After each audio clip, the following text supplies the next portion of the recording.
Hi, this is Corey Miller. So is racism wrong? Do you think Black Lives Matter? Now you're posing the hard question. So it comes down to consensus desires. So if the dominant cultures embrace slavery, then you just need to suck it up. Is that rational? Is justice real? Is injustice real? Does it become right and just by majority consensus? What do you think? Go.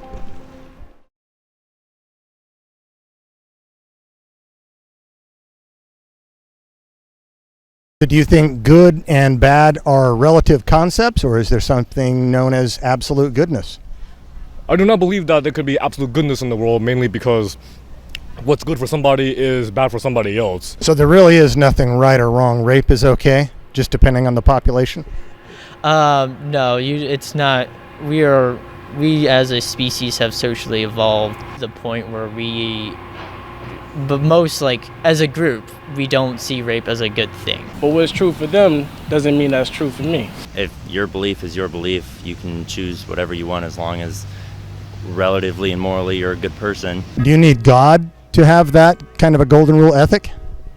Your God is to you as, everyone has their own specific belief. Just as individual as we are from each other, you have that relationship to your faith, whatever it may be. I don't think that there's I don't believe in a God coming to us. So I think that there's we have to create our own morality, and making the framework around that is the most important part of that, and making consistent choices that help us come to the results that we want to. That might get us back into relativism again, cultural relativism. When in Rome, do as the Romans do. And if the Romans want to rape women, then it's now good because they're the moral legislators? See, if you do as the Romans do, I just wouldn't go to Rome at all. I believe the objective good for the vast majority of people are their own principles and their own ambitions and dreams. Why do you think that Christianity motivates morality or motivates good behavior? That's what the Bible teaches. It teaches good ethics, a good moral code, I guess. I would say culture defines what's good and what's bad. I would say that I believe in God, but I do not believe in God the way that you believe in God. If this world truly is deterministic, then we don't have control over what we are doing. We're just following the game plan, so to speak, of science. So you think then part of our own meaning in life is to come up with our own system of morals and values? Probably, yeah. Right? So you do not believe in moral or epistemological relativism, sounds like. Not necessarily. Mm-hmm. So now we're saying that there are moral truths then, that are objective moral truths, right? Where do those come from? I don't know. I guess morality just in general and just knowing right and wrong. Are there moral claims that are objectively true? Not necessarily. Like I said, my moralities more line up with Christianity because I grew up in a Christian household, and that's just how I see the world and think of the world. You said there were some objective moral facts in the world, and that's how we got to a set of moral facts, establishing a moral law. But now we're back to no, there aren't any objective moral facts. Having sex with as many of my sex slaves as I want is okay. Taking a bat and hitting a homosexual over the head just for fun is okay. It's relative.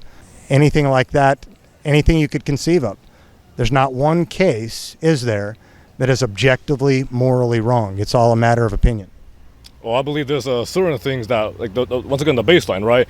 I believe neo-Nazis and even the most open-minded people in the world could probably agree on one thing, which is most likely killing somebody for fun, not justified. If we can come to conclusions through consistent frameworks that we create, I think those are probably the best ways of accounting for morality or having some kind of purpose to life. So evolutionary theory itself seems to justify rape.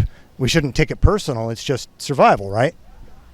Yes, unfortunately, I do agree with that. That does make sense. As humans, we also have our own set of morals. I believe on the other side, we also evolved, the capacity for, kindness and morality and seeing what was wrong and what was right, mainly because that's how we survive as a species. I don't subscribe to evolution Darwinism. I think it's a very silly idea of having natural principles dictate our now morality life that's transcended into the 21st century. So there is objective morality? No, probably not. I don't subscribe to something that gives us morality, but I think we can come to morality, even though there isn't necessarily an objective morality that we are all, that I know it's right not to kill you at this moment. You didn't want me to kill you. Is consent an objective moral value? Probably not. Why ought I be moral?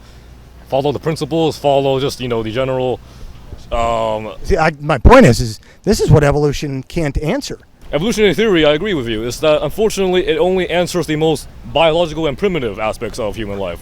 It cannot answer the morality, the upper levels of what makes a human a human. Is it wrong if someone like him thinks that that's his purpose in life, to impregnate as many women as possible? No, it's not wrong. They do that in other countries and different religions.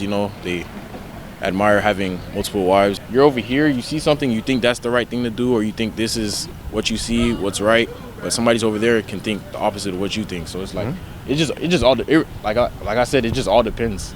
There's nothing that's, when it comes to morality, that deals with human behavior. There's nothing that objective that deals with, that can apply to all people. So it comes down to consensus desires?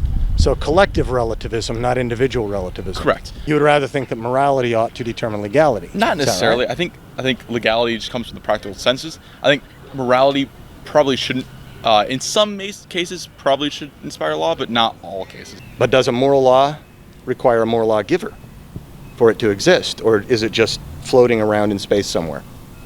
It's probably just floating around in space somewhere, right? So in some cultures, we could conceive that maybe rape is right. Yeah. In our culture, it's not. Yeah. But so rape isn't wrong. It's just culturally taboo for us. Yeah. I guess I'm still wondering how it is that you think rape is wrong. Due to our individual consents, that I don't want to overpower someone, because I also have, if there was multiple people that want to do that to me, I don't want that to happen either. And so consent is the inviolable moral absolute. Probably. So there is a moral absolute. Not as an absolute, but we're coming to that absolute. You need God in order for people to have free will. And that free will is necessary in order to be able to, in order to be able to have things like axioms. To deliberate. In order to be able to have that sort of power to deliberate. You can't just reason without some kind of source for the reason to come from. You kind of open up my eyes with the question, what's the purpose of life? There's no set purpose. It's what you make it. You make your own purpose in life. Okay. Yeah. Even if it's bad, immoral, and harmful to other people. Yeah. But do you think God is the best ground for absolute morality? Absolute morality. Objective morality, let's call it. As we've been discussing, objective versus subjective. I don't know about that. But now you're back to moral relativism.